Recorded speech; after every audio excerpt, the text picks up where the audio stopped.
Kalpanin xoay này Thuyên ca sự sen đổ lâu Cả dài lại cả bàn phar Tế dòng phố hiền Áp mà ngày ăn rượu sen lâu Mình mang ngày nó chá đồn là Cả sinh hiền là sự phá lâu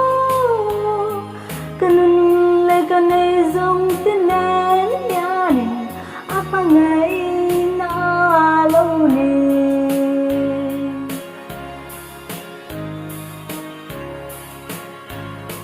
Mà sống cả chár sen lâu Cả mà mô cho tin miễn bè Lâm choang dừng lệ thiên ca gió lại phố in Áp mà ngày ban cái truyền Mình mang ngày đã chá đồn là Cả sinh hiền sự phá lâu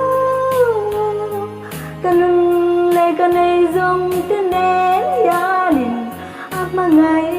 na lâu nền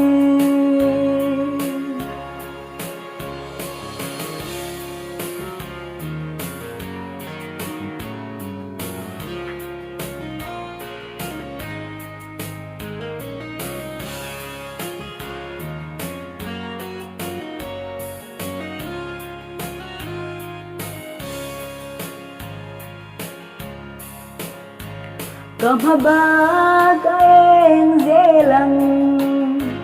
Doralian at long zelang Karin le kabese ti ay sangin Mila choy sang zel don sil Mil mangi na cha don la